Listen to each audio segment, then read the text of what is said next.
नमस्कार, मी अलकनंदा दुर्गे आपल्या सगळ्यांचं माझ्या चॅनलवर मनःपूर्वक स्वागत करीत आहे। इथे आपण ऐकणार आहोत श्रीमद वाल्मिकी बालकांड सर्ग 40। त्यापूर्वी आपण जप करूया रामाचा। ओम नमो रामा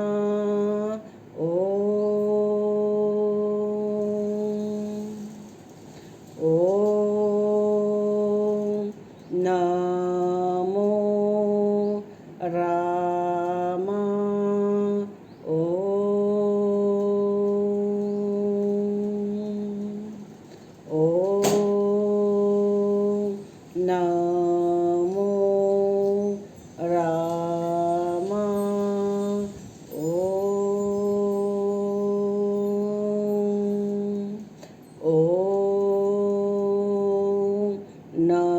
नमो रामा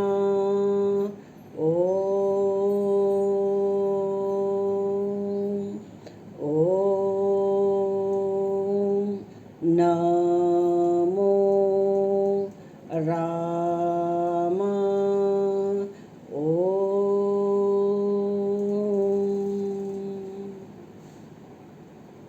सर्ग 40। सगर पुत्र कपिल मुनीच्या रोषाने भस्म होतात।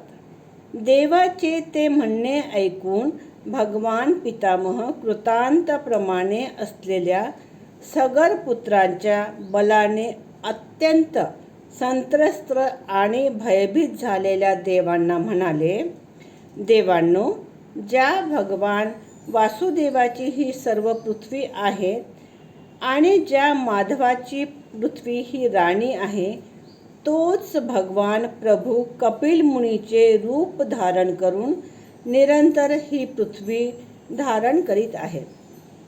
त्या कपिल मुनीच्या क्रोधाग्नीने सगर राजाचे पुत्र जळून भस्म होतील।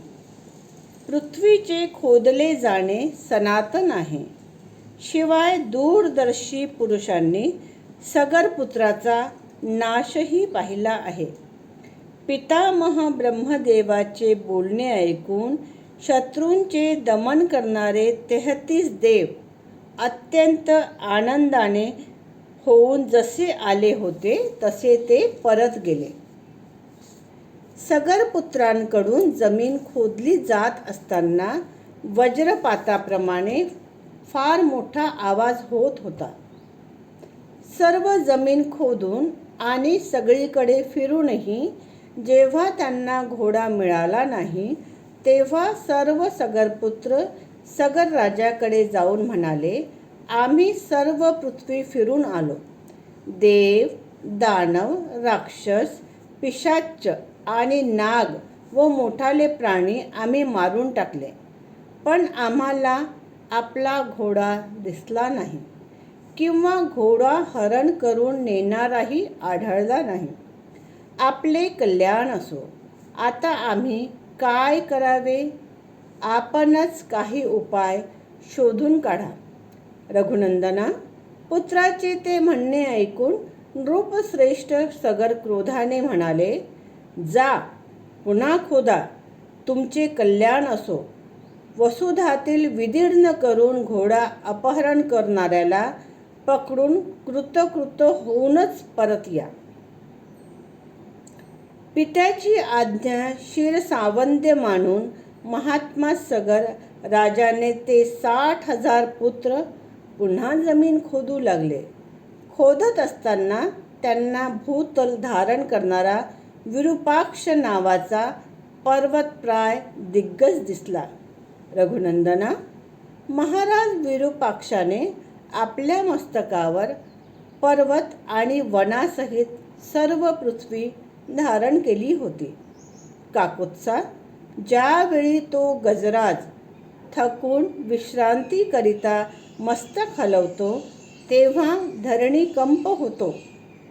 रामा, त्या दिक्पाल महागजाला प्रदक्षिणा घालून आणि त्यांचा आदर करून जमीन खोदण्याकरता ते तिथून निघून गेले। नंतर पूर्व दिशा सोडून ते दक्षिण दिशेला खोदू लागले. दक्षिणेला सुद्धा त्यांना एक महान दिग्गज दिसला. त्याचे नाव महापद्म असे होते. मोठ्या पर्वताप्रमाणे असलेल्या व मस्तकावर पृथ्वी धारण केलेल्या त्या महाकाय गजराजाला पाहून त्यांना आश्चर्य वाटले. महापद्माला प्रदक्षिणा घालून सगर राजाचे ते 60,000 पुत्र पश्चिम दिशा खोदू लागले. पश्चिम दिशेला सुद्धा त्यांना पर्वतप्राय सोमनस नावाचा दिग्गज दिसला. त्याचा कुशल समाचार विचारून व त्याला प्रदक्षिणा घालून ते जमीन खोदत उत्तर दिशेला गेले. रघुश्रेष्ठा, त्यांना उत्तर दिशेला बर्फाप्रमाणे शुभ्र असलेला श्वेतभद्र नावाचा दिग्गज दिसला. तो सुद्धा आपल्या शरीरावर पृथ्वीचा भार धारण करीत होता. त्याचा कुशल समाचार विचारून व त्याला प्रदक्षिणा घालून ते 60,000 पुत्र पुन्हा जमीन खोदू लागले. त्यानंतर सुविख्यात ईशान्य दिशेकडे जाऊन ते सगरपुत्र रागाने जमीन खोदू लागले.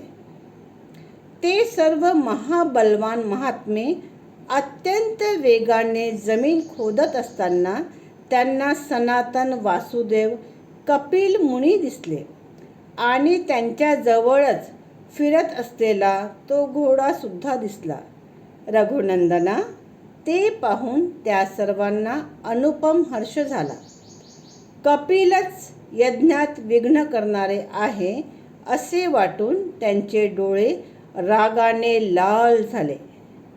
हातात पहार, नांगर, वृक्ष आणि शिला घेऊन ते क्रोधाने त्यांच्यावर धावून गेले आणि म्हणाले, अरे उठ, उभा राहा. तूच आमचा यज्ञीय अश्व चोरून नेलास. दुर्बुद्धे, आम्ही आता आलो आहोत. आम्ही महाराज सगराचे पुत्र आहोत हे नीट समजून घे. रघुनंदना, त्यांचे ते बोलणे ऐकून कपिल मुनींना अत्यंत क्रोध आला आणि त्यांनी हुंकार केला. काकुत्सा, केवळ हुंकारानेच अप्रमेय महात्मा कपिलांनी सगरांच्या सर्व पुत्रांना जाळून भस्म केले. हा सर्ग इथेच संपलेला आहे. आपल्या सगळ्यांना जर हा सर्ग आवडला असेल तर माझ्या व्हिडिओला, चॅनलला सबस्क्राईब करा, शेअर करा आणि लाईक करा. पुन्हा भेटूया श्रीमद वाल्मिकी रामायण बालकांडाच्या पुढच्या भागात. राम राम. धन्यवाद.